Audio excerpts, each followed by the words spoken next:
कामने माया बाके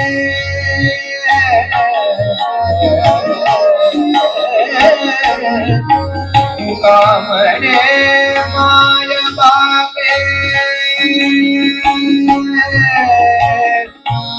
आ आ आ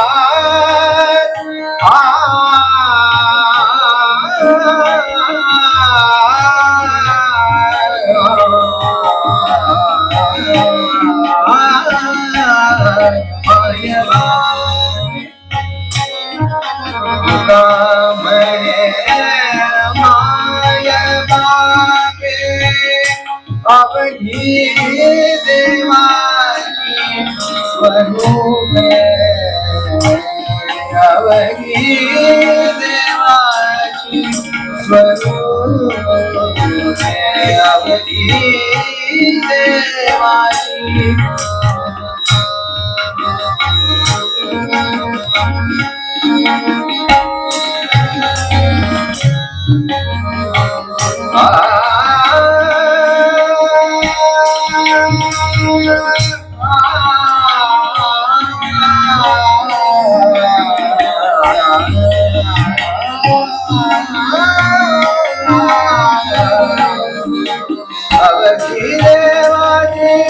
स्वरूपे स्वरूपे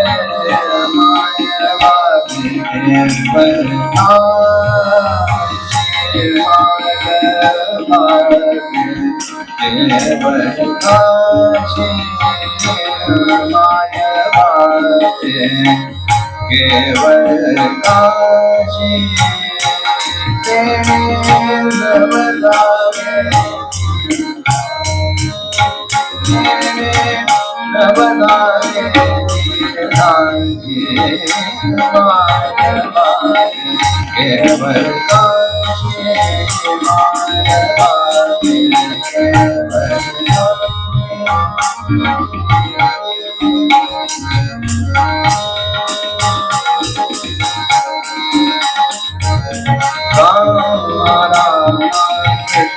राम राम राम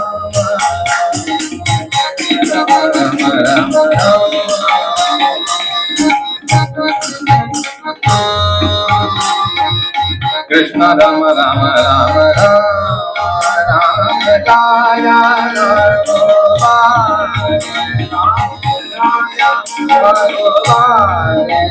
कृष्ण राम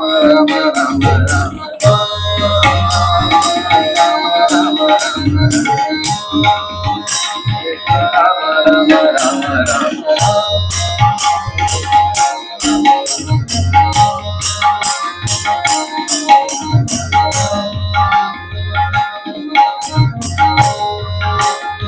राम राया राघव हरे राम राया राघव हरे राम राया राघव हरे राम राया राम राया राम राया राघव हरे राम राया राघव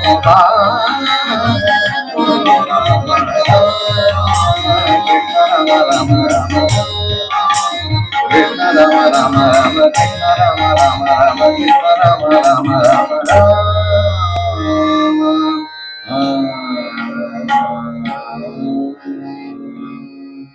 सर्वदेवमयी माता सर्वतीर्थमय पिता मातरं पितरं तस्मात् सर्वयत्नेन पूजयेत् भगवान् गोपाल कृष्ण महाराज देवर्षि नारद महाराज की जय जय जय रघुवीर समर्थ मंगलमूर्ती. पिढ्या पिढ्यांनी भगवद उपासना करावी आणि त्या भगवद उपासनेचं साकार रूप म्हणून गुंडापुत्र घरामध्ये जन्माला यावा असं भाग्य बोल्होबांचं उजळलं. त्यांच्या उदरी खरोखर तिन्ही लोकी झेंडा आपल्या कर्तृत्वानं लावी असा पुत्र झाला. नामस्मरणे उद्धरी कुळे कोटी. नामस्मरणद्वारा कोटी कुळांचा उद्धार करून आणि स्वतः हरी कीर्तन करीत इतरांना श्रवणाची गोडी चाकता येईल अशी व्यवस्था करीत. ऐकता ऐकता ऐकणाऱ्याला आपण ऐकतच राहावं यापासून विभक्त होऊ नये. जरी त्या कीर्तनामध्ये बोलता बोलता विभक्ती, कारण विभक्तीशिवाय बोलणं तुटक. सद्गुरुनाथ महाराज विभक्तीशिवाय बोलणं तुटक. बोलता बोलता विभक्ती, पण ती विभक्ती विशेष भक्ती या रूपानं आपल्या कीर्तनामध्ये नटवावी या तुकोबारायांनी. त्या कीर्तनामध्ये तल्लीन व्हावं आणि विभक्तीचा प्रत्यय घेता घेता भक्ती केव्हा हातामध्ये यावी हे श्रोत्यांनाही कळू नये असं मनोहर कीर्तन. कीर्तन मनोरंजनासाठी प्रवृत्त झालं नाही, मनोभंजनासाठी प्रवृत्त झालं, हरीच्या सेवेसाठी प्रवृत्त झालं. भगवंताची कीर्ती गाणं हा स्थायी भाव झाला आणि म्हणून बाकी कोणत्याही ठिकाणी आपला अधिकार सांगितला नाही, पण हात जोडले आणि पांडुरंगाला सांगितलं की देवा, माझ्या वडिलांची मिराशी गा देवा, माझ्या वडिलांची मिराशी गा देवा.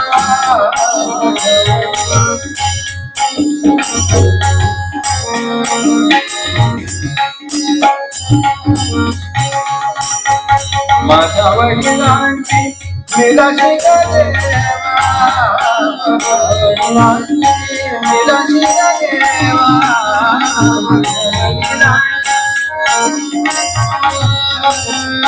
माझ्या वडिलांची हो, माझ्या वडिलांची,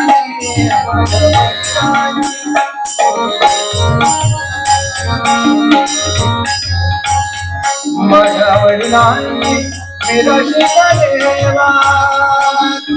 चरण सेवा पांडुरंगा, चरण सेवा पांडुरंगा.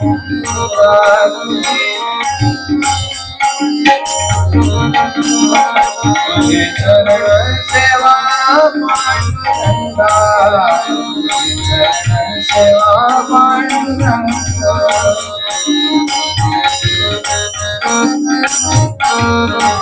तुझे चरण सेवा पांडुरंगा, तुझे चरण सेवा पांडुरंगा. माझ्या वडिलांची मिराशी देवा.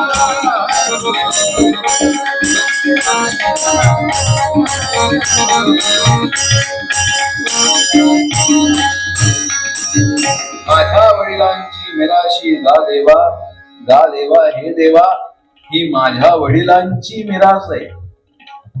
तुझ्या चरणाची सेवा, इथेच आमचा अधिकार आहे. आम्ही तुझ्या सेवेत कायम आहोत. या सेवेपासून तू आम्हाला वंचित करू शकणार नाही. देव म्हणाले, अरे पण सेवा तरी काय? माझ्या वडिलांची मिराशी गा देवा हे कळलं, पण सेवा तरी काय तुमची? पिढ्यानपिढ्यांची आहे असं म्हणतोस, कोणती सेवा? ते म्हणाले, देवा, जे मी सांगितलं त्यातच खरं उत्तर आहे, पण आपल्या ऐकण्यात बहुधा चूक झाली. काय म्हणालो मी? माझ्या वडिलांची मिराशी गा देवा. सद्गुरुनाथ महाराज, भगवंताचं नाम गा, भगवंताचे गुण गा, भगवंताच्या लीला गा, हीच आमची मिरास. या मिराशीत जो आनंद आहे तो बाकीच्या ऐश्वर्यात या बाकीच्या संपदेमध्ये नाही. तेव्हा तुझ्या चरणाशी आमचा वास कायम असावा एवढं वरदान तू आम्हाला दे.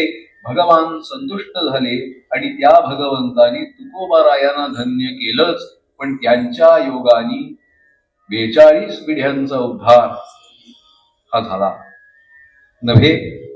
फक्त त्यांच्या कुळापुरता उद्धार मर्यादित राहिला नाही, तर अखिल जगताच्या उद्धाराचं कार्य आजही तुकोबाराय सदोदित आपल्या अभंगाच्या माध्यमातून करतात.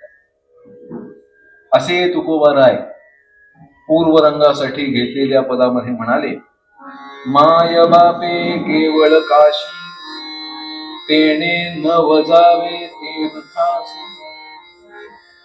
पुष्कळ तीर्थ यात्रा क्षेत्र अशी आपल्याला सांगितलेली आहेत. व्रतवैकल्यांची आपल्याकडे कमतरता नाही.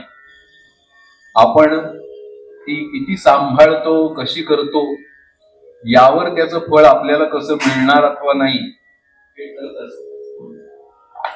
त्यामध्ये आचरणाचा भाग हा महत्वाचा आहे.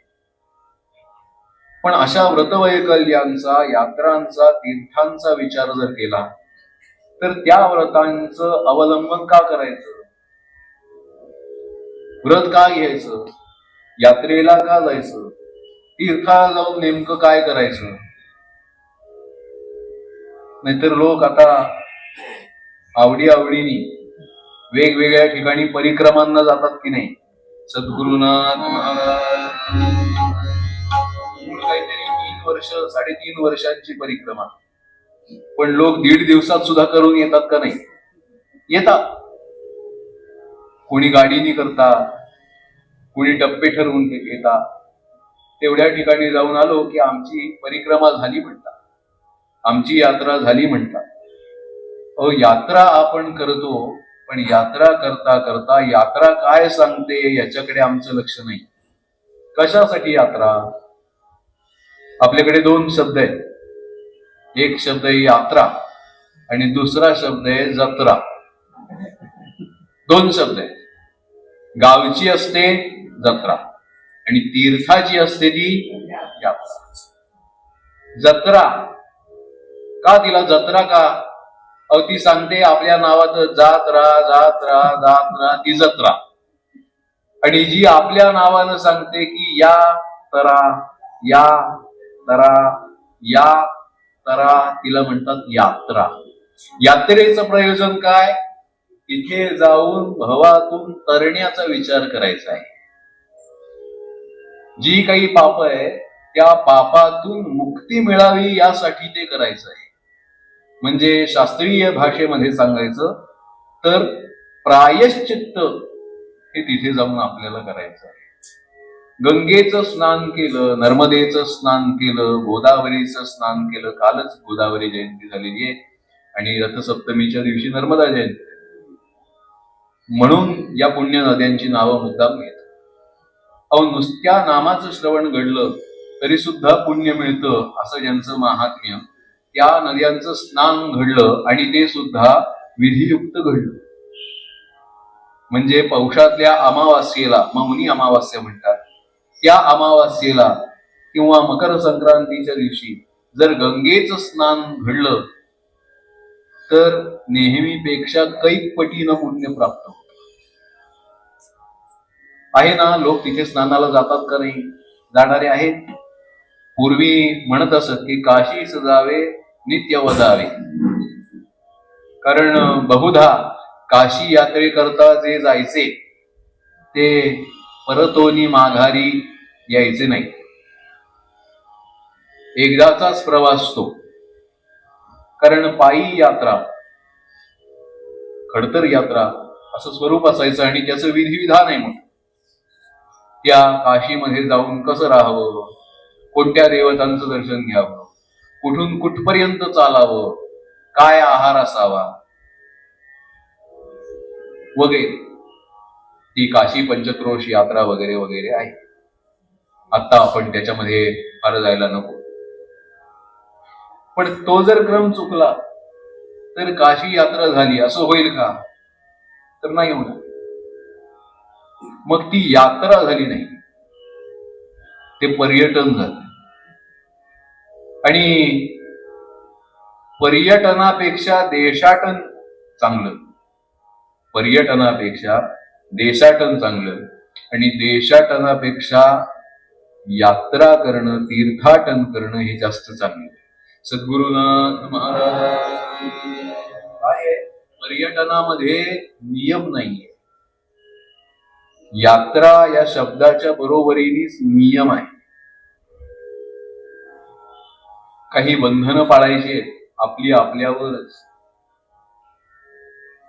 ती पाळून जो विधी सांगितलेला आहे त्या विधीप्रमाणे यात्रा केली म्हणजे जी काही आपली पाप असतात त्या पापातून आपली मुक्ती होते. वेगवेगळी तिथे जाऊन करायची कर्म आहे, ती कर्म केली म्हणजे आपल्याला लाभ होतो. कशाचा? पुण्याचा. आणि जगामध्ये पुण्य पाहिजे हो लोकांना, पुण्यस्य फलमिच्छन्ति, पण पुण्यनिच्छन्ति मानवाः न पापफलमिच्छन्ति पापं कुर्वन्ति यत्नतः. अशी कलियुगामध्ये लोकांची स्थिती आहे. पुण्याचं फळ पाहिजे, कारण एकदा पुण्य साठलं, आपल्या जवळ बरंच पुण्य झालं की काय होतं, वेगवेगळे सुखोपभोग त्या पुण्याच्या द्वारा आपल्याला मिळायला लागतात. स्वर्ग कामो यजेत, स्वर्गाची इच्छा ज्याला आहे त्याने यज्ञयाग करावा. म्हणजे काय होईल, यज्ञयाग करून जे पुण्य मिळेल त्या पुण्याच्या द्वारे स्वर्गामध्ये जाता येईल. त्या स्वर्गामध्ये विविध उपभोग आहेत, विविध उपभोग. मी मागेही सांगितलंय की तिथे चिंतामणी रत्नाची फरशी आहे, चिंतामणी रत्नाची फरशी. ऐरावत हे वाहन, इंद्रपदाचं आसन, कल्पवृक्षाची बाग, उद्यान, कामधेनू कळपा कळपानं फिरताय. त्या रस्त्यानं जायला लागलो ना आपण, आता वसंत जवळ आलाय म्हणून सांगतो, त्या रस्त्याने आपण जायला लागलो तर दोन्ही बाजूनी कायम पिकलेल्या आंब्यांनी भरलेली अशी आंब्याची झाडं आहेत.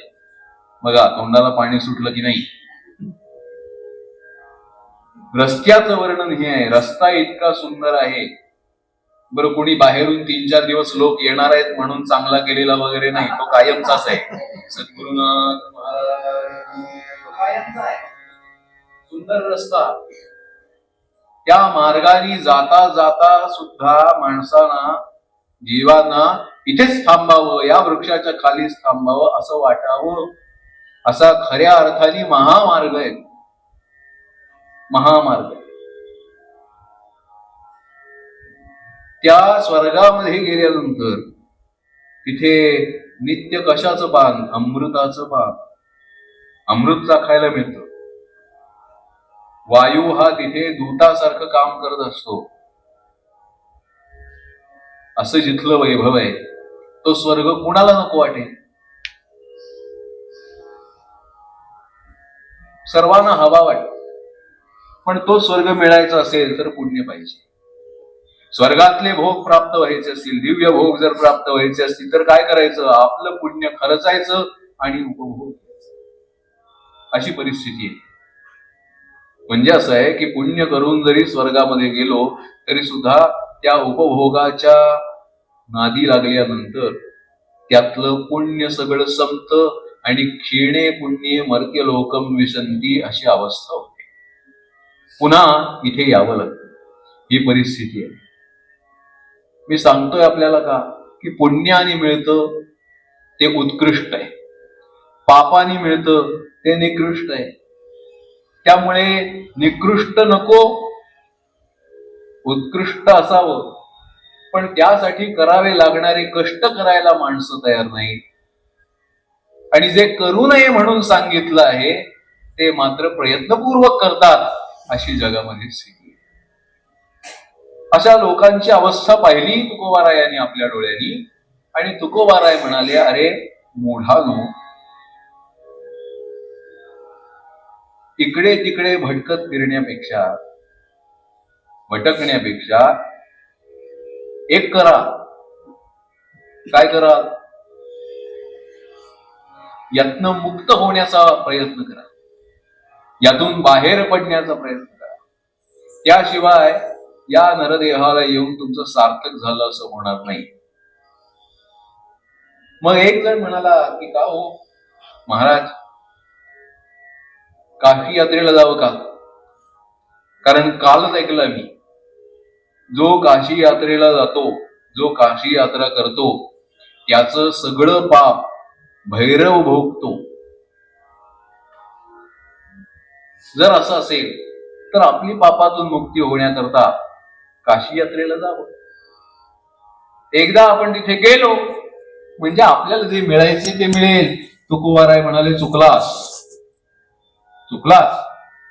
का? न वजावे तीर्थासी. अरे अशा काशीत काय, इतर तीर्थानं तुला जाण्याची आवश्यकता नाही. न वजावे, अजिबात जाऊ नये.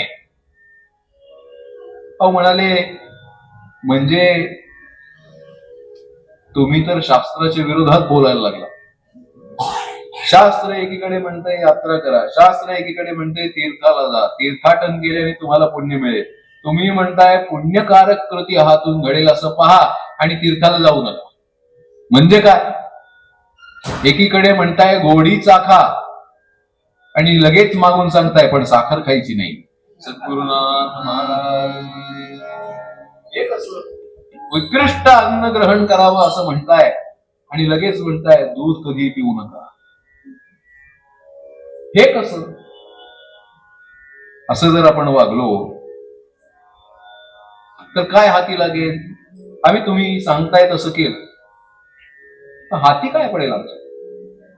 ते म्हणाले, अरे मी काय सांगतोय ते ऐका तरी. न वजावे तीर्थासी, तीर्थाला जाण्याची आवश्यकता नाही. आता तुकोबारायांना बऱ्याच लोकांनी बंडखोर वगैरे ठरवलेलं आहे. त्यांना काय म्हणायचं ते म्हणू दे, त्यांचं काही बंड वगैरे चालू नाहीये, यात तरी नक्की चालू नाही. त्यांना काही विरोधी सिद्धांत इथे अजिबात मांडायचा नाही. त्यांचं जे म्हणणं आहे ते पूर्वसूरींच्या म्हणण्याला अनुसरूनच आहे. कसं ते सांगतो पुढे. पण न वजावे तीर्थासी, तीर्थाला जाऊ नये. मग काय करावे? ते म्हणाले, अरे माय बापे केवळ काशी, तुझे आई वडील हेच तुला तीर्था समान आहे. तेव्हा हे जवळचं तीर्थ सोडून आणखी वेगळ्या तीर्थाची सेवा करण्याकरता, यात्रा करण्याकरता तुला जाण्याची आवश्यकता काय? हे जवळचं तीर्थ पहा. नाहीतरी तिथे जाऊन काय करणार आहेस? चर्म प्रक्षाळिले वरी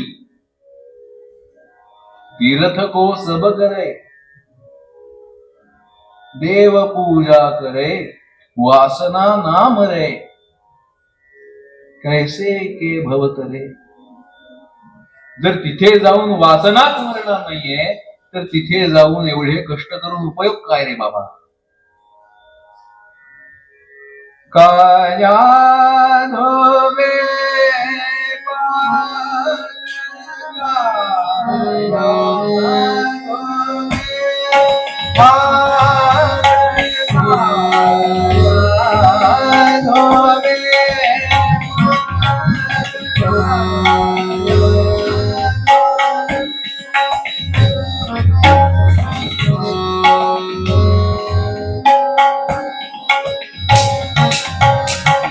करबहू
देव पूजा करे वासना ना मरे कैसे के भवत काया धोवे पाक पण कबहू न मन पाक शरीर स्वच्छ होईल तीर्था जाऊन या तुला स्नान केले चर्म प्रक्षाळिले वरी वरी एवढीच कृती होईल तुझं अंतरंग स्वच्छ झालं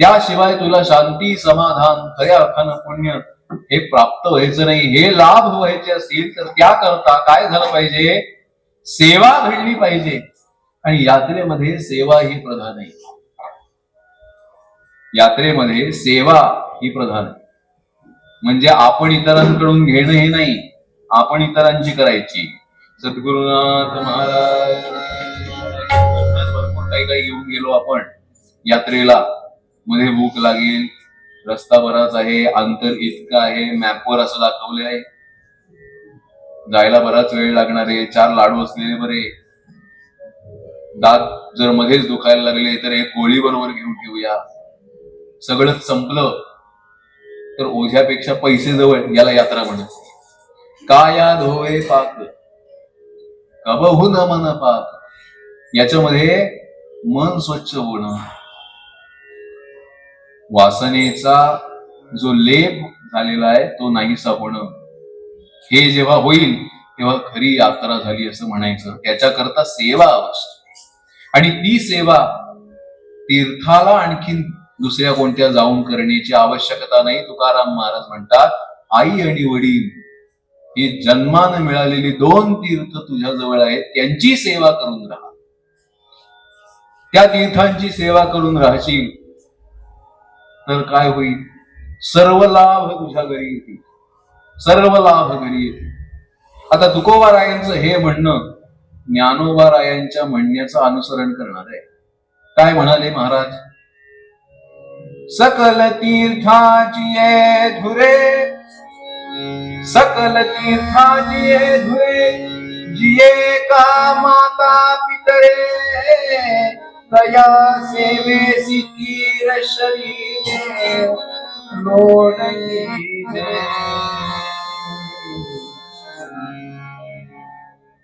सकल तीर्थाची ये धुरे सर्व तीर्थांमध्ये प्रमुख तीर्थ म्हणून ज्यांना म्हणावं असे आई वडील तीर्थ स्वरूप आहेत म्हणून आपल्याकडे लिहिताना तीर्थरूप असं लिहिण्याची पद्धत डिअर हे बरंच पुढचं आहे आणि त्यामध्ये तो कसा वागतो आपल्याशी याचा बोध होतो त्यामध्ये सन्मानाचा बोध आहे असं काही समजण्याचं कारण नाही सद्गुरुनाथ महाराज कशात आहे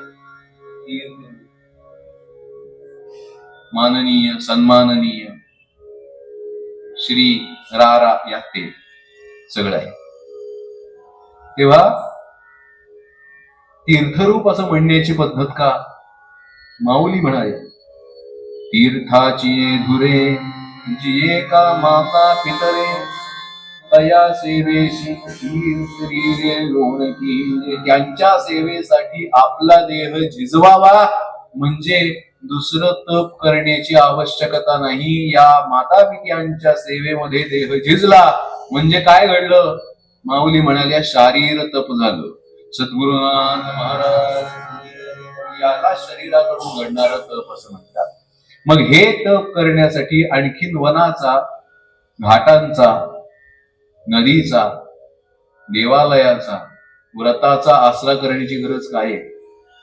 शेवटी असं आहे, जो स्वधर्म तो पाळून मनुष्य राहिला की त्याला सर्व लाभ होतात, असा भगवद्गीतेचा, ज्ञानदेवीचा सिद्धांत आहे.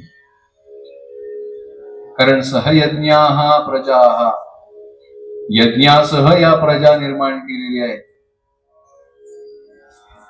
कर्म देऊन, धर्म देऊन जन्माला घातलेला आहे. तो जन्मानं प्राप्त झालेला जो धर्म, तो धर्म निभावणं म्हणजे पुत्र म्हणून जन्माला आल्यानंतर पुत्रत्व सांभाळणं. त्यासाठी काय पाहिजे? आई वडिलांची सेवा. ते न सांगता त्यांच्यासाठी आपल्याला जे केलं पाहिजे हे कळून त्याप्रमाणे करत राहणं, याला आई वडिलांची सेवा असं म्हटलं. चिंतितम कुर्यात म्हणजे काय? आता मनामध्ये विचार आला असेल, असा विचार पुत्राने करून त्याप्रमाणे जे हवंय ते समोर नेऊन ठेवायचं. सांगितल्यावर नेतो त्याला मध्यम म्हटलंय. सद्गुरुनाथ महाराज.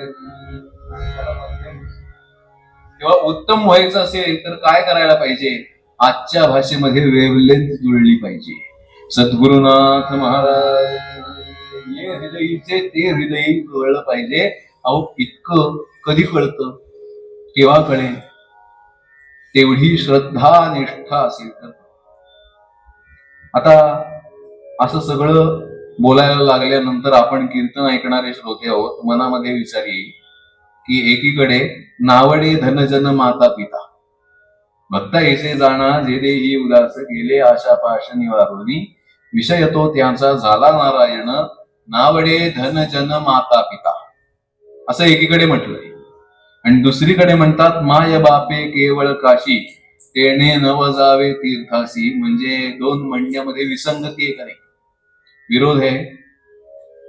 या विसंगतीचं, या विरोधाचं काय करायचं असा प्रश्न आपल्या मनामध्ये येईल. तर तिथे दोन पद्धतीने प्रतिवाद करता येईल, दोन गोष्टी सांगता येईल. त्यातली पहिली गोष्ट अशी की नावडे धन जन माता पिता हे म्हणताना माता पित्यांकडे जाण्यापूर्वी धन आणि जन हे जर त्यागू शकलो आपण तर मग नावडे माता पिता याचा विचार करता येईल. आता असा विचार करणं काय आपल्याला शक्य नाही. त्याच्यामुळे या वचनाच्या वाटेला न जाणं आपण बरं.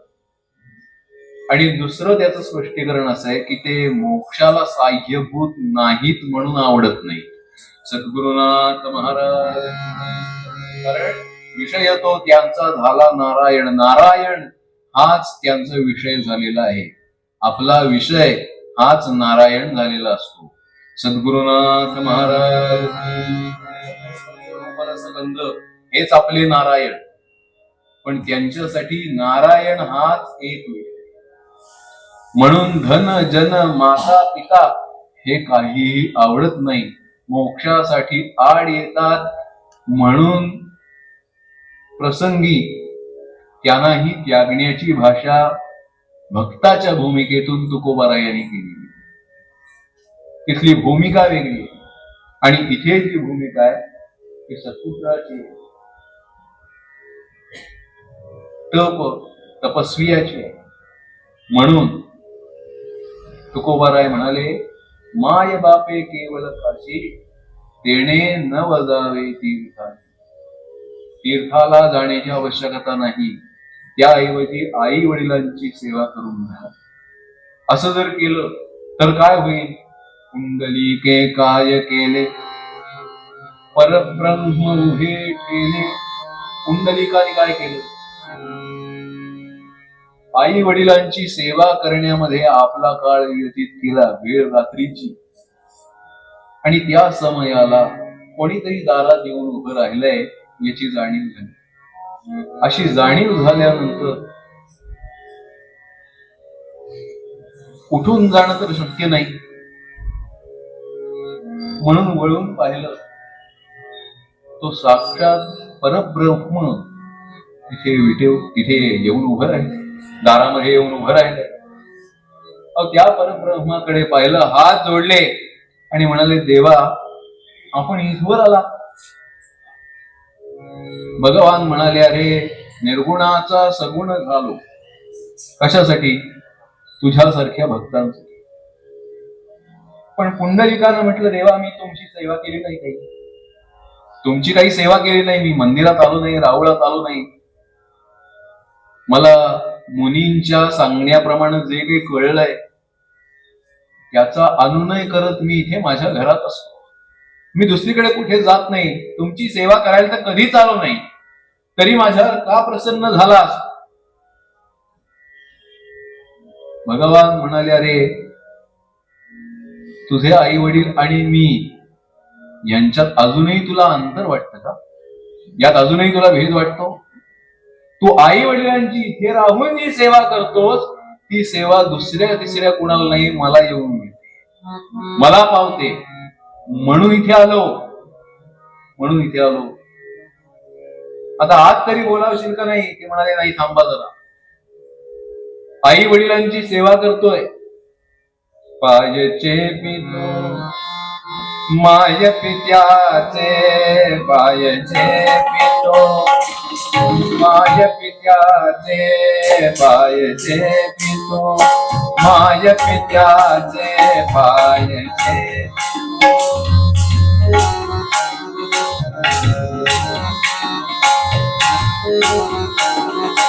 पायचे पितो माय पित्याचे, करू द्या ही चाकरी, करू द्या ही चाकरी, विठ्ठला उभे राहा तोवरी, विठ्ठला उभे राहा.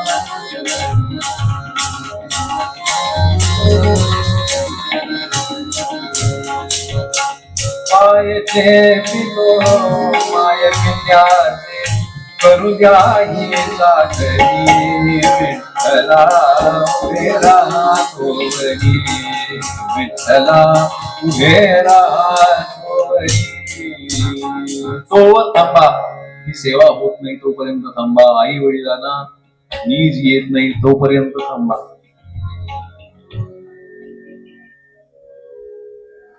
कसे थांबा?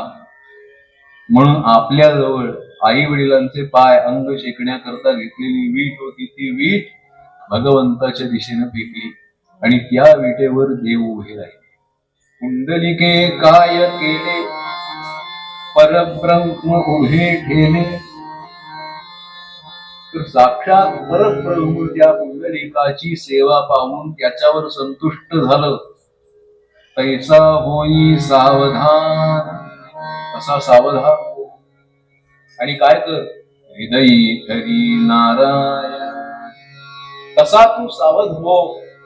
आणि तुझ्यासाठी तुझे आई वडील हे नारायण आहे तसं समजून जे तुला त्यांच्यासाठी करणं शक्य आहे ते केल्याशिवाय राहू नकोस. असं जर केलं तर काय प्राप्त होईल? सर्व सुखोपभोग मिळतील. महत्वाचं म्हणजे तुला आशीर्वाद मिळतील. अरे हे आशीर्वाद बाकी कशाही पेक्षा श्रेष्ठ.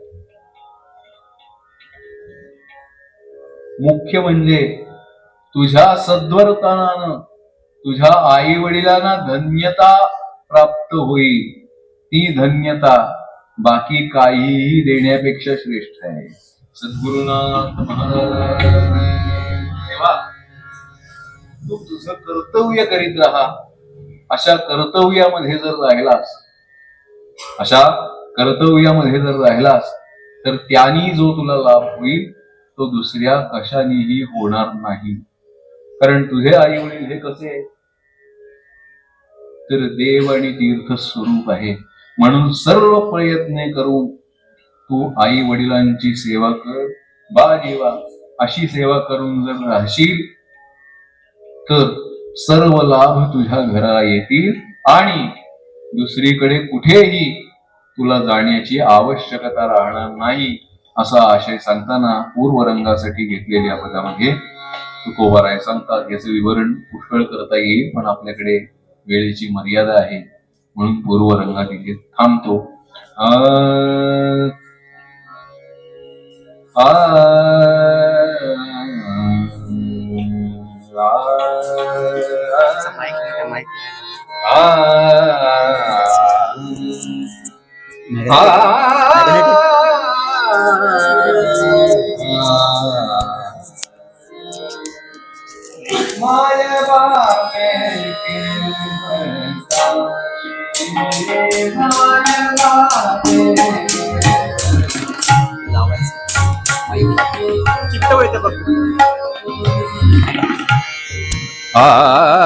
माय बापे केवळ काशी तेने नवतावे तीर्थाची.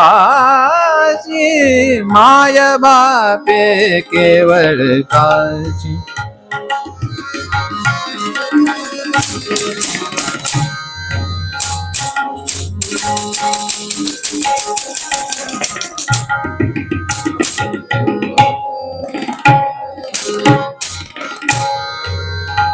तेणे नवजावे तीर्थाची.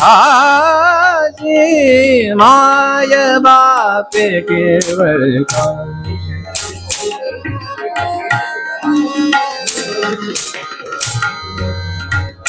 पुंडली के काय केले.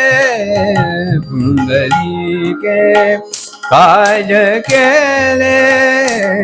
पुंडली के काय केले.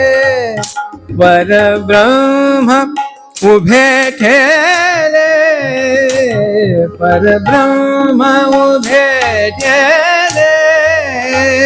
माय बापे केवळ काशी. माय बापे केवळ काशी.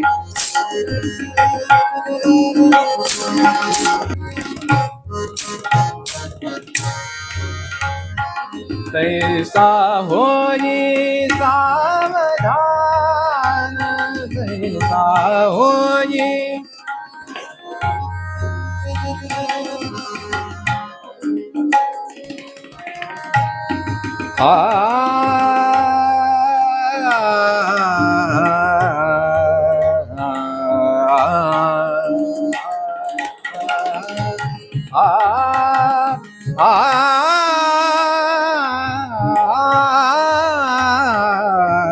तैसा होई सावधान.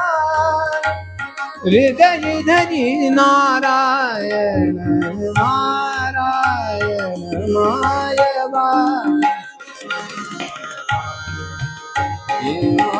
बापे केवळ काशी.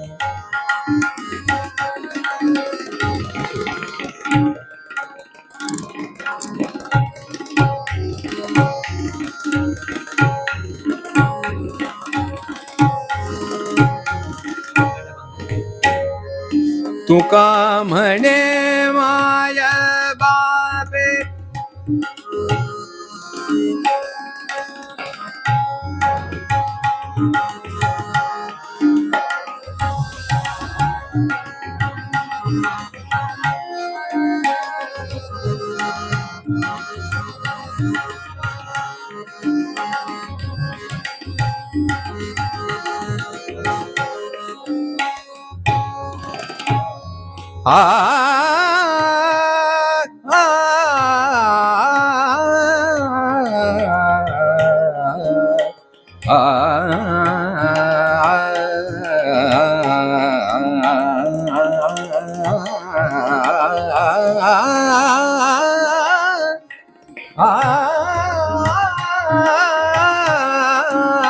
माय बापे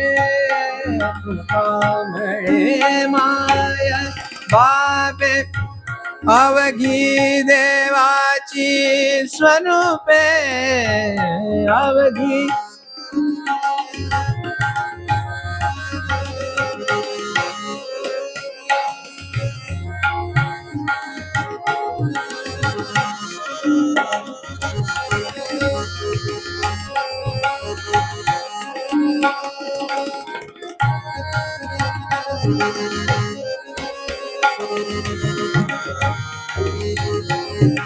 अवघी देवाची स्वरूपे माय बापे केवळ काशी माय बापे केवळ काशी माय बापे केवळ काशी तेने नवजावे तीर्थाची माय बापे केवळ काशी माय बापे केवळ काशी केवळ काशी केवळ काशी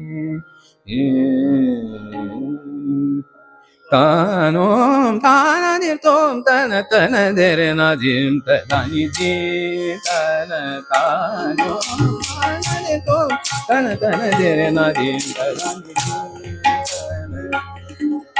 तदानी जी तन तानोम तानादिर तोम तन तन देर नादिम तदानी जी तानोम तानादिर तोम तन तन देर नादिम तदानी जी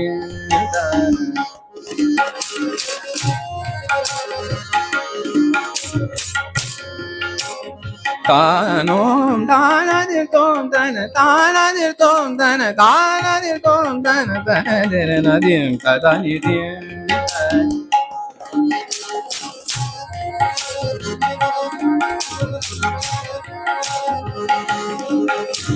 dim dana dere na tano dana dir tom dana dana dere na dim dana dim dir dana dim tadim tom dana dere na dim dana dim dana dim dana dim dana dim dana tano dana dir tom dana dana dere na dim dana dim dana tadani dim tadani dim tadani dim tadani dim.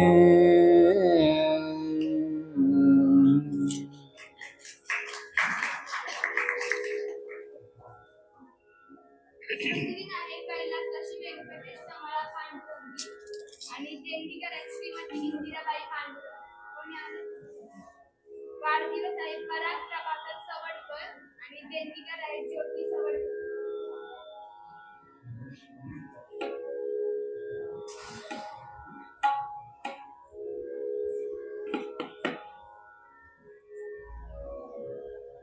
Kundalik वरदे हरिविठ्ठल श्री ज्ञानदेव तुकाराम पंढरीनाथ महाराज की जय. देवर्षी नारद महाराज की जय जय जय.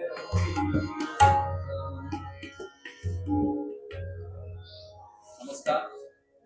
श्रोत्यांच्या आणि वक्त्याच्या मध्ये एकच minute फक्त लिहितो. आज माझी आई कैलासवासी सौभाग्यवती उर्मिला मोहन देशपांडे यांचा 4था स्मृतिदिन आहे.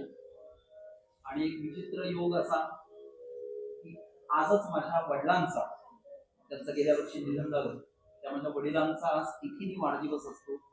जया एकादशीलाच माझ्या वडिलांचा वाढदिवस होता आणि त्याच दिवशी गेली 12 फेब्रुवारी 2022. श्राद्ध झालं सकाळी, पण विचार असा केला की थोडस आणखी काही आपल्याला करता आला तर, जसा बुवा म्हणाले तसं पुण्य कमावणं वगैरे असं खरंच त्याच्यात काही फारसा हे नाहीये, सहज घडेल ते घडेल. इथे कायमच कीर्तन होतात, तर आजचं कीर्तन हे आपण श्रेयस बुवांचं ठेवावं असा विचार केला आणि संस्थेची त्याला परवानगी मिळाली, त्यानुसार आज येथे हे कीर्तन होतंय. आणि आपण मोठ्या संख्येने आहात त्याबद्दल तुमच्याबद्दल मी कृतज्ञता व्यक्त करतो. माझे परममित्र अंबरीश हरगंगे यांना मी विनंती करतो, आज त्यांचाही वाढदिवस आहे. ते योगाभ्यासक आहेत, नांदेडचे आहेत, आणि मी त्यांना विनंती करतो की त्यांनी बुवांचा आणि दोन्ही साथीदारांचा यथोचित सन्मान करावा.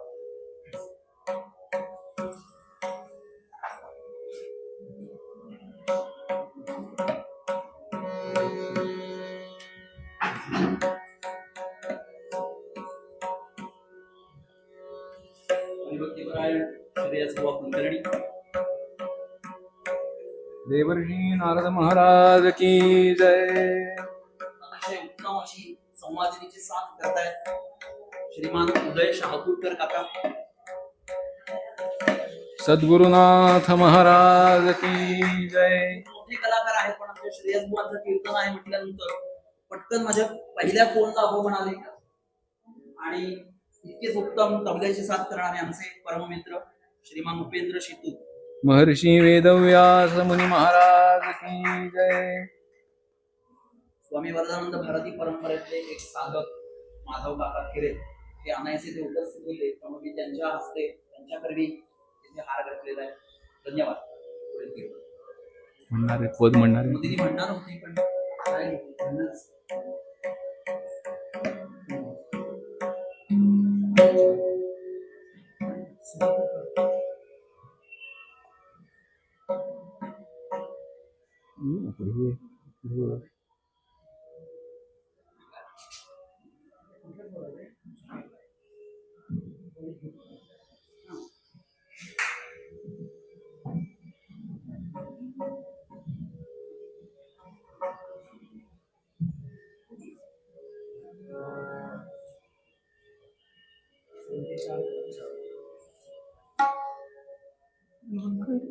नाम आहे आधी. नाम आहे आधी. तर सुरू कर. नाम आहे आदि अंती, नाम सर्वसार आहे गूढ त्याला नौका जीवनी आधार. नाम आहे आदि अंती, नाम सर्वसार आहे गूढ त्याला नौका जीवनी आधार.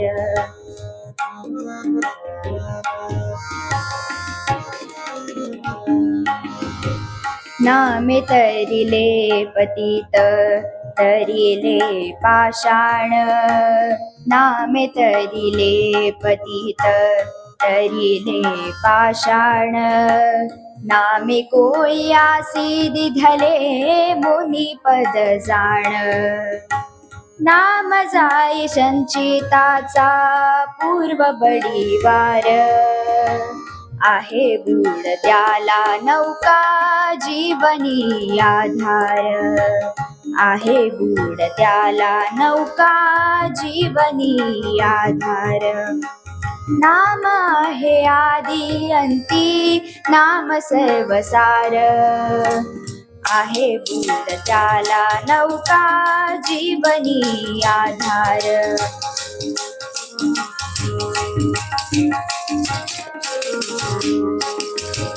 नाममय झाला चोखा ब्रह्मलीन झाला.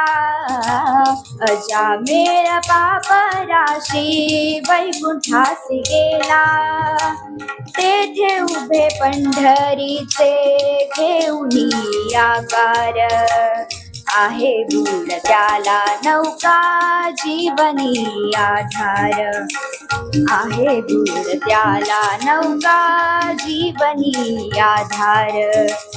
नाम आहे आदि अंती, नाम सर्वसार आहे गूढ त्याला नौका जीवनी आधार.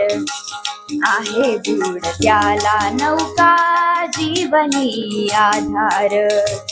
आहे गूढ त्याला नौका जीवनी आधार.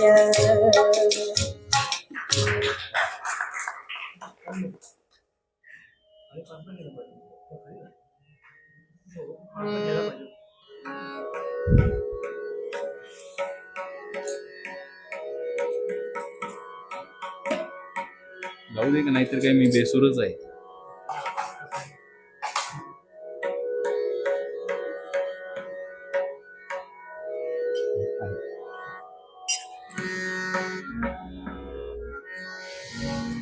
श्रीराम जय राम जय जय राम. श्री राम जय राम जय जय राम. श्री राम जय राम जय जय राम. श्री राम जय राम जय जय राम. श्री राम जय राम जय जय राम. श्री राम जय राम जय जय राम. श्री राम जय राम जय जय राम. श्री राम जय राम जय जय राम.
राजाधिराज रामचंद्र महाराज की जय, महाराज की जय, हरिनाथ महाराज की जय, देवर्षि नारद महाराज की जय, महर्षि वेदव्यास महाराज की जय।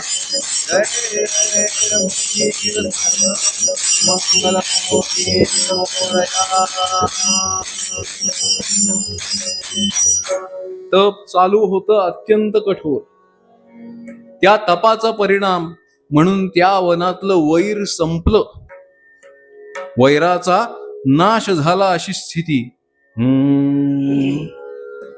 आपापसात वैरभाव धरून राहणारे प्राणी हे आता गुण्या गोविंदानं एकत्र राहायला लागले.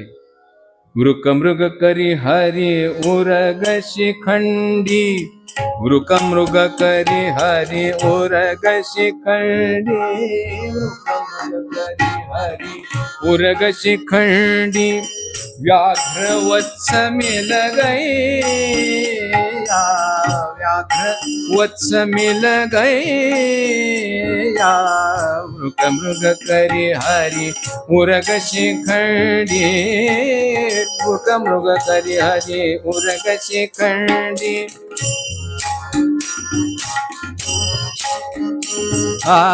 वृक मृग करी हरि उरग शिखंडी, व्याघ्र वत्स मिल गई, अरुबक सुख पिक हंस चैन संग, अरुबक सुख पिक हंस चैन संग, विहरत है एकठे,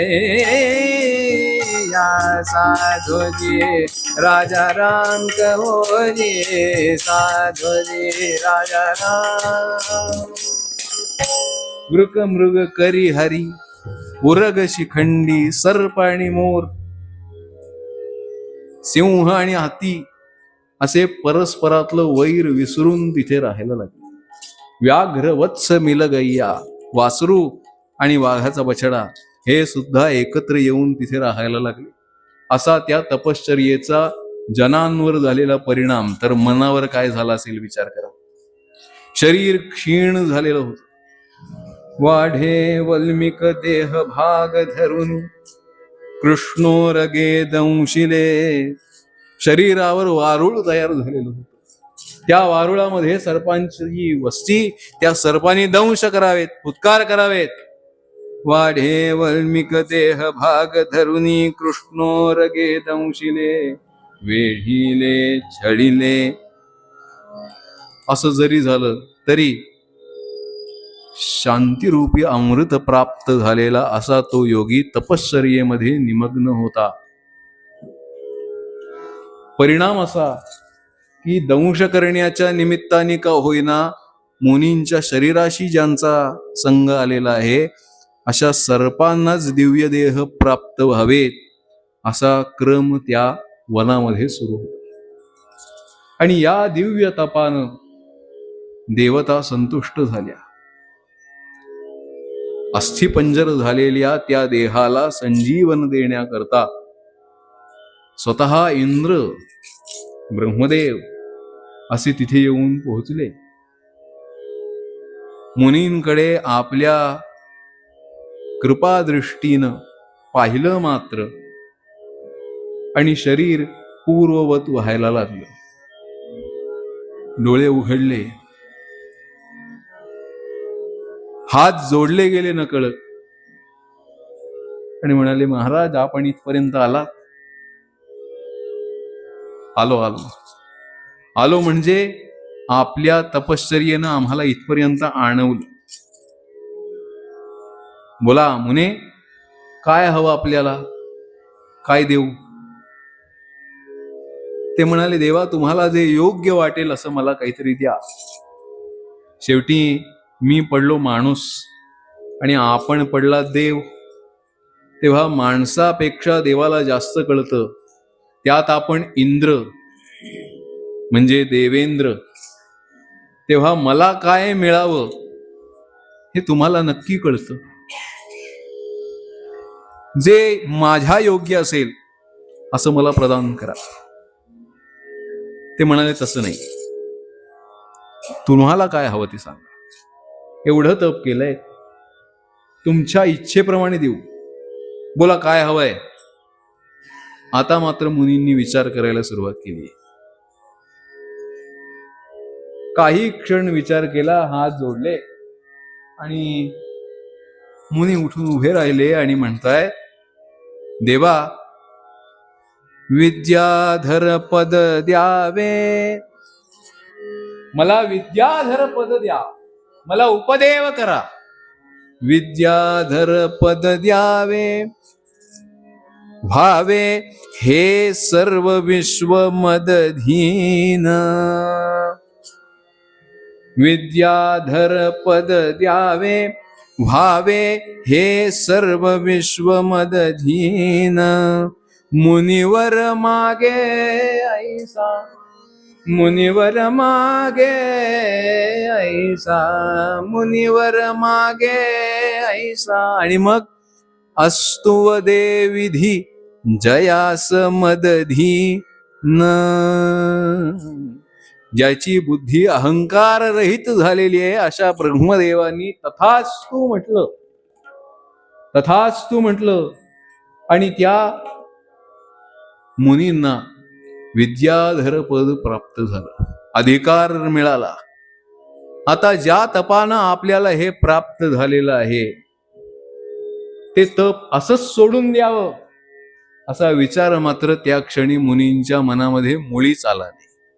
जरी आपण उपदेव झालेले असलो, जरी विद्याधर पदाला पोहोचलेले असलो, तरी सुद्धा या वनात इथेच आणखीन चांगला आश्रम करून राहावं आणि आपल्या विद्याधर पदाचा आपल्याला काय लाभ होतो हे आता पाहावं असा विचार करून मुनी राहायला लागले. मुनींचं नाव पिप्पल.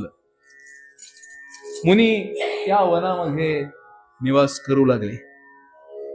यज्ञ यागादी कृत्य तिथे व्हायला लागले.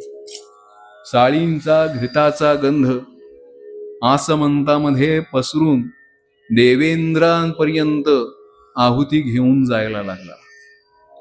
तिकडे देवता संतुष्ट, इकडे मुनी स्वतः संतुष्ट.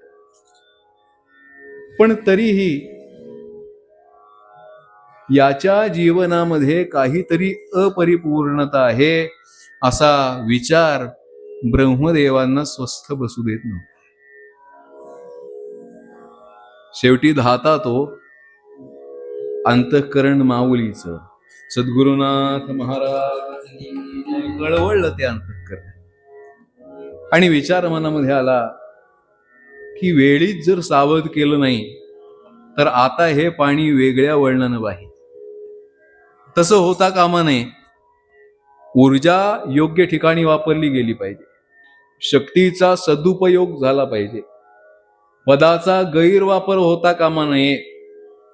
यासाठी योग्य वेळी सुयोग्य बुद्धीची मार्गदर्शनाची आवश्यकता आहे. ब्रह्मदेवांच्या मनामध्ये विचार आला आणि इकडे पिप्पल मुनी आपल्या यज्ञकर्मामध्ये निमग्न असतानाच मुने गर्व हा वाहणे योग्य नाही. आवाज आला, मुने हा गर्व वाहू नका. मुनिवर, मी तुम्हाला विनंती करायला आलो, हा गर्व वाहू नका. मुने गर्व हा वाहणे योग्य नाही.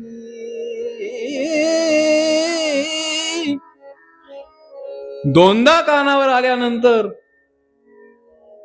आहुती यज्ञामध्ये घातली आणि आजूबाजूला नजर फिरवली पिप्पल मुनींनी.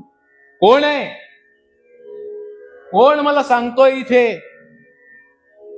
अरे, जो कोणी येऊन इथे मागून बोलतोय त्याने पुढे यावं आणि जे काही असेल ते माझ्या पुढे येऊन सांगावं.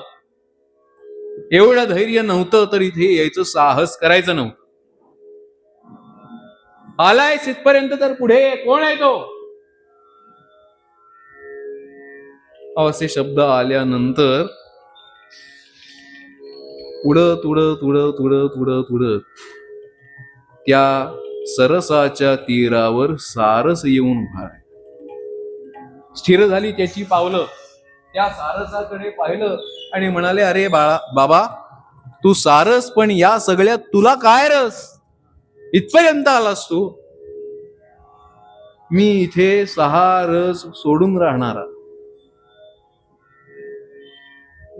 तू विषयोपभोगामध्ये निमग्न आणि तुझ्यासारख्यानी मला सांगावं हा गर्व वाहणं योग्य नाही.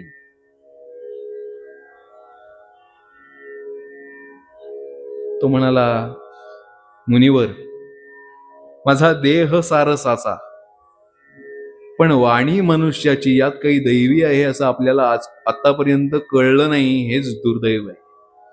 विद्याधर ना आपण, विद्याधर पद प्राप्त झालंय ते तुला कसं कळलं? मला विद्याधर पद ते माहिती आहे म्हणून तर इथपर्यंत आलो मी. विद्याधराला भेटण्याकरताच तर इथपर्यंत आलो.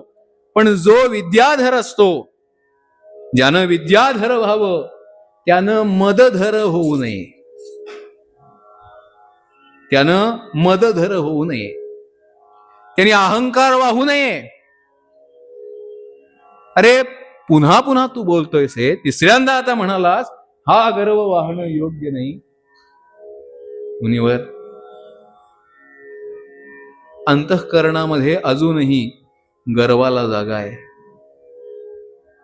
तो गर्व सोडा. अरे, पण माझ्या अंतःकरणामध्ये गर्व आहे तुला कसं कळलं? माहितीये मला. ब्रह्मदेवाची योजना ही. मुनिवरा, पहा, तुमच्या अंतःकरणातला हा अहम बोलण्यात सारखा येतोय. गर्व तुम्हाला स्वस्थ बसू देत नाही अशी स्थिती आहे. सारखा डोकावतोय बोलण्यात. मला सांगतोयस, मला सांगतोयस, मला सांगणारा तू कोण? आतापर्यंत अजूनही मी कोण आहे हे तुम्हाला कळलं नाही. मुनिवर, शेवटी तुम्ही द्विज आणि मीही द्विजच. तुम्ही द्विज आणि मी सारस, मी सुद्धा द्विजच. पण तरीही माझ्या ठाई द्विजत्व पाहता आणि भेद करता म्हणजे अहम आहे का नाही? सद्गुरुनाथ महाराज, अहंकार नाशी भेद निंद्य जगी ओवळा. तो तुम्हाला भेद करायला भाग पाडतो. जगातला अभेद हा दृष्टीस येऊ देत नाही. ते तत्व तुम्हाला कसं कळायचं? तपश्चर्या इतकी केली पण जे प्राप्त व्हायला पाहिजे ते अजून प्राप्त झालंच नाही. एवढं ऐकल्यानंतर मात्र मुनींच्या डोळ्यामध्ये पाणी आलं.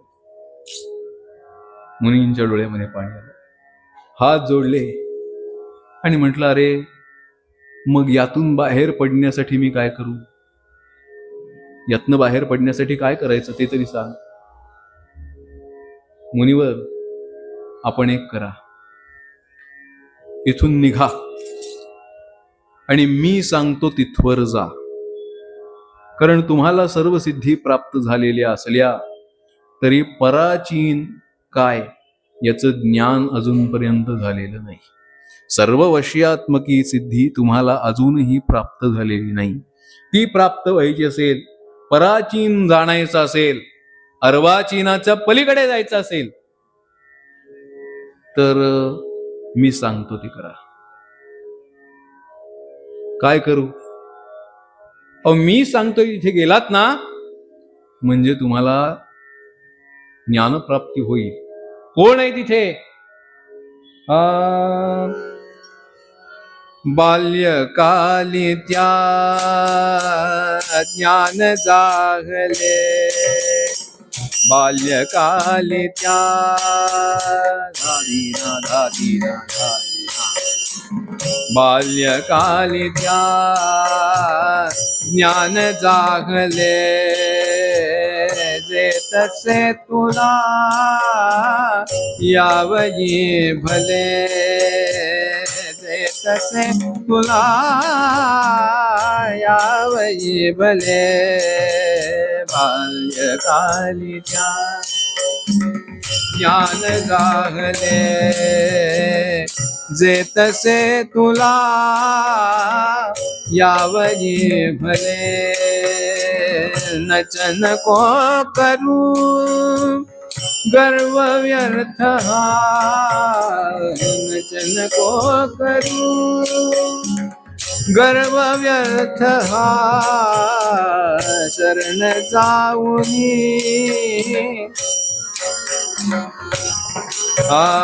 शरण जाऊनी पाहि सत्पदा, शरण जाऊनी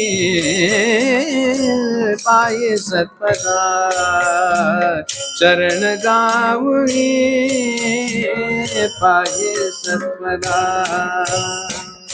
मुनिवर इथून निघा आणि कुठे जा? कुंडलाश्रमाच्या दिशेने निघा. कुंडलाश्रमात चला. तिथे तुम्हाला ज्ञान करून देणारा राहतोय, करवून देईल तो तुम्हाला ज्ञान. तिथवर जा. मुनिवरांनी ऐकलं आणि त्या आज्ञेप्रमाणे, सारसाच्या उक्तीप्रमाणे मुनिवर निघाले. मजल दर मजल करत करत करत कुंडलाश्रमापर्यंत येऊन पोहोचले. आणि कुंडलाश्रमापाशी आल्यानंतर आतमध्ये शिरणार तोपर्यंत एक युवक आतून बाहेर आला. मुनिवरांना पुढे येऊन साष्टांग दंड प्रणिपात त्यांनी केला. हात जोडून समोर उभा राहिला आणि म्हणाला, मुनिवर, दशारण्यामध्ये तप करणारे पिप्पल नावाचे मुनी आपणच ना? हो, तुम्हीच. पण तो पिप्पल मीच हे तुला कसं कळलं? ते जाऊ दे, ते महत्वाचं नाही. तुम्ही इथपर्यंत येऊन पोहोचलात हे महत्वाचं. या ना मुनिवर, आत या. आपल्याला बसायला दर्भासन घातलंय. तुम्ही येणार याची चाहूल मला आधीच लागली होती. आणि तो तुमच्याकडे सारस आला होता तो. अरे, सारस माझ्याकडे आला होता याची जाणीव तुला? ते महत्वाचं नाही. ते मला कसं कळलं हे महत्वाचं नाही. म्हणजे तूच पाठवला होतास का काय? नाही हो, मी नव्हता पाठवला. सारसाला मी पाठवू कशाला? तो आपला आला. पक्षी स्वच्छंद असतात, आपल्या इच्छेने इकडे तिकडे विहार करतात. आणि शेवटी तो सारस आणि हंस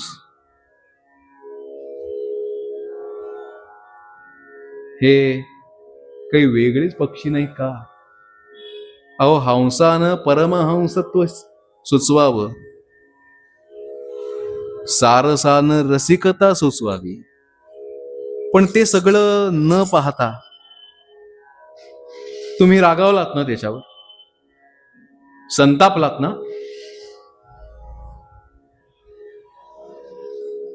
अरे, तू बोलतोयस हे सगळं खरं आहे, पण मीच बहुतेक रस्ता चुकलोय. नाही, तुम्ही रस्ता चुकलेले नाही, तुम्ही बरोबरच आलाय.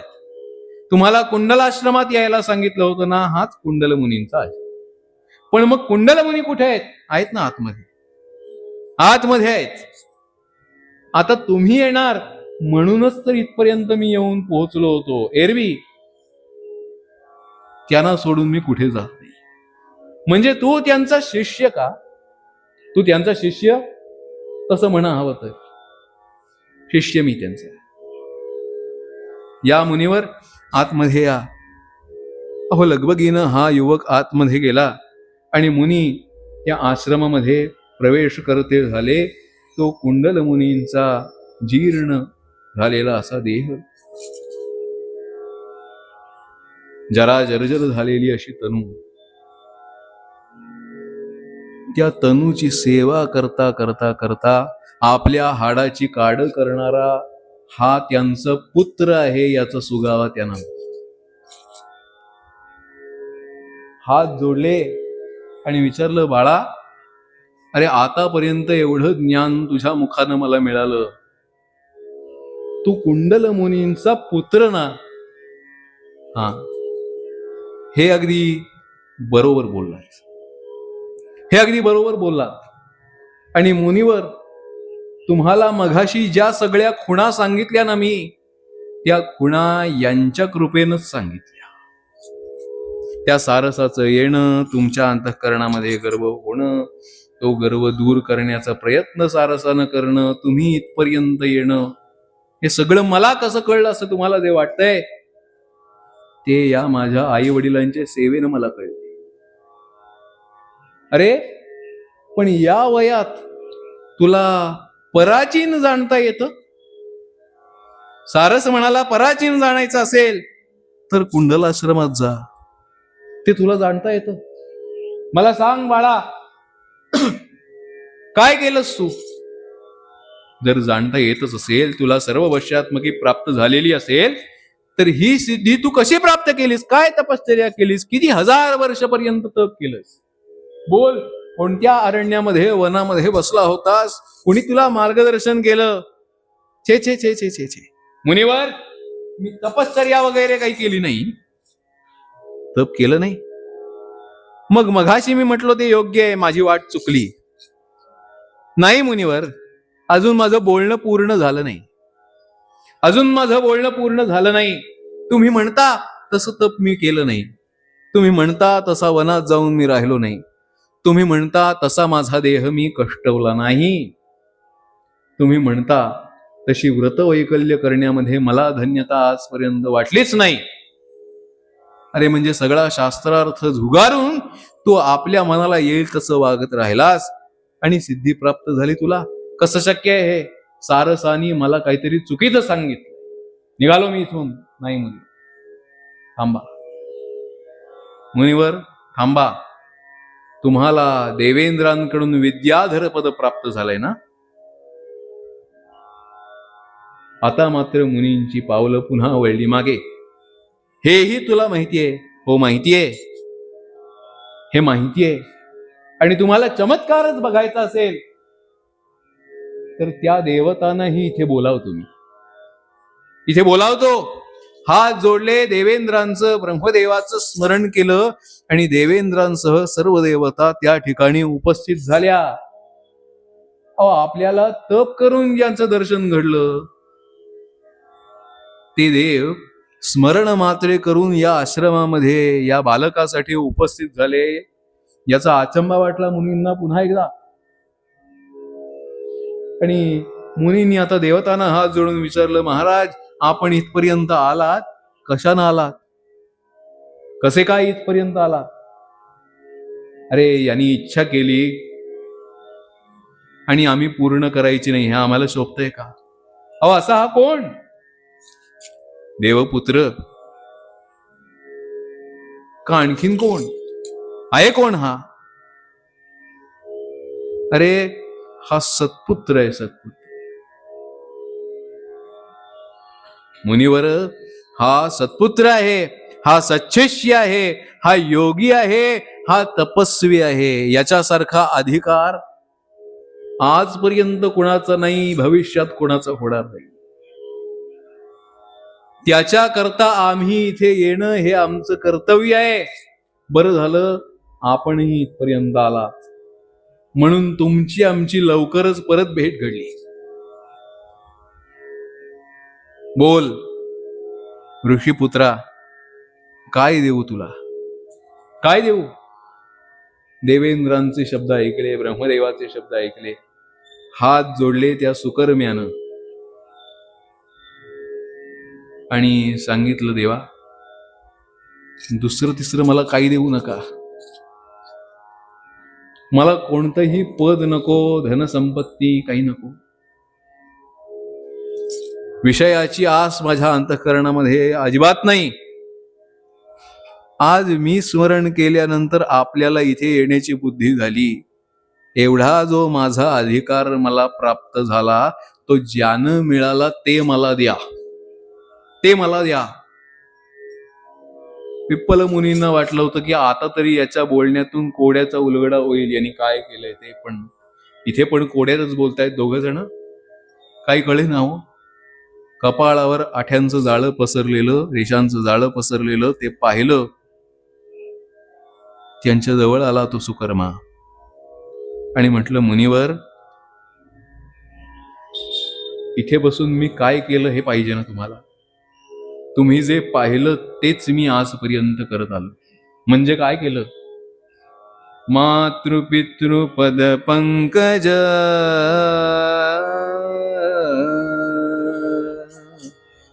सेवितसे हा आत्मज, येणे करूनी अधोक्षज, म्हणे हो मज प्रसन्न.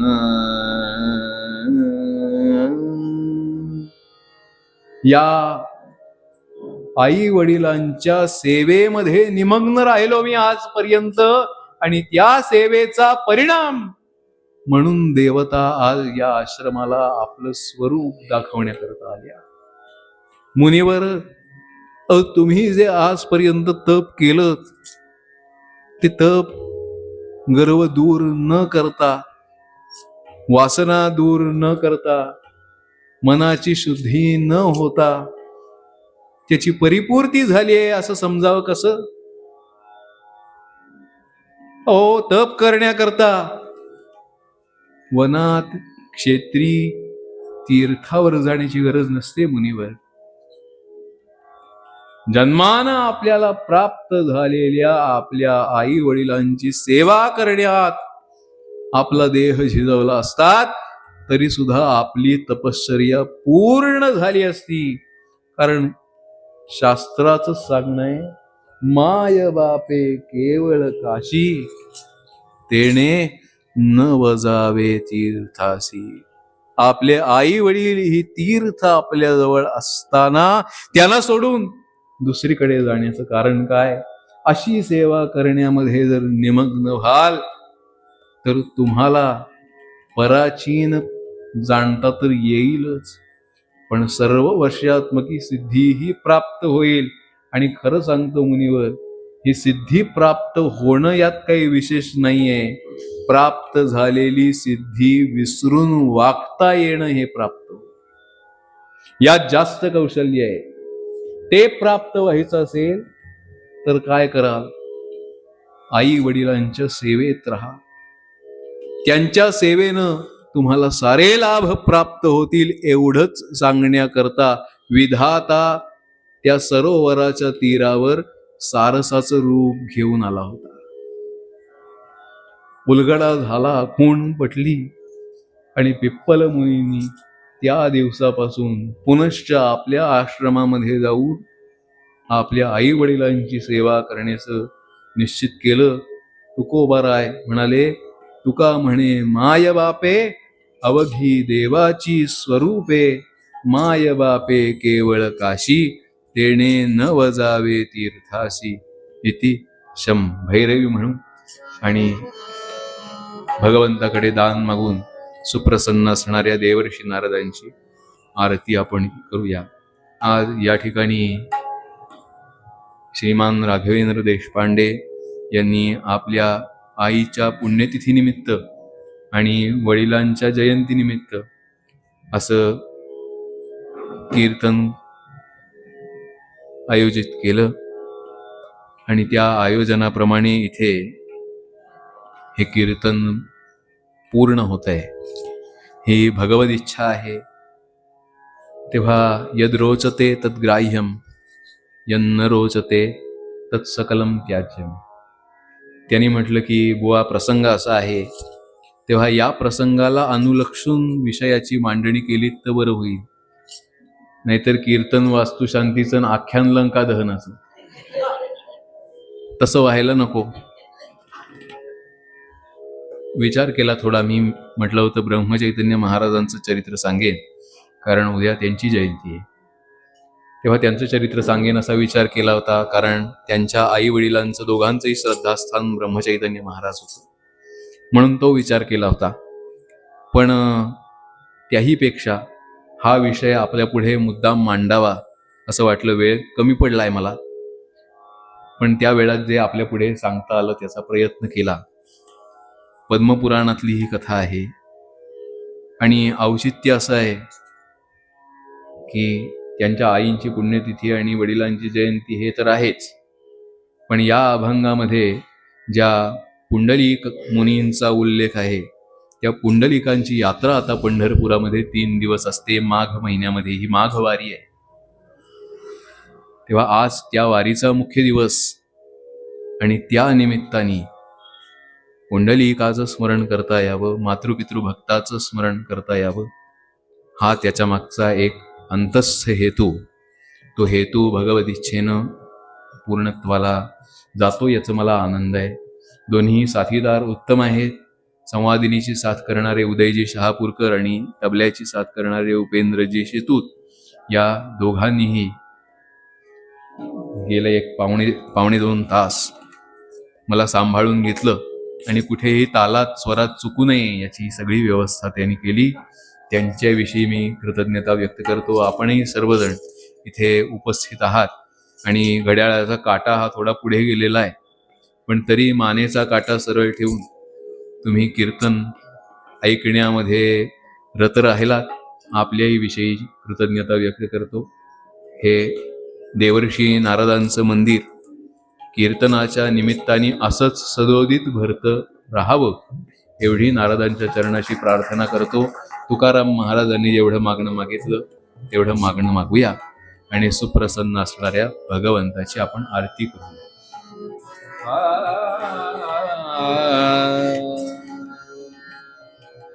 माय बापे केवळ काशी, माय बापे केवळ काशी, तेणे नव जावे तीर्थासी, तेणे नव जावे तीर्थासी. माय बापे केवळ काशी, माय बापे केवळ काशी, केवळ काशी, केवळ काशी.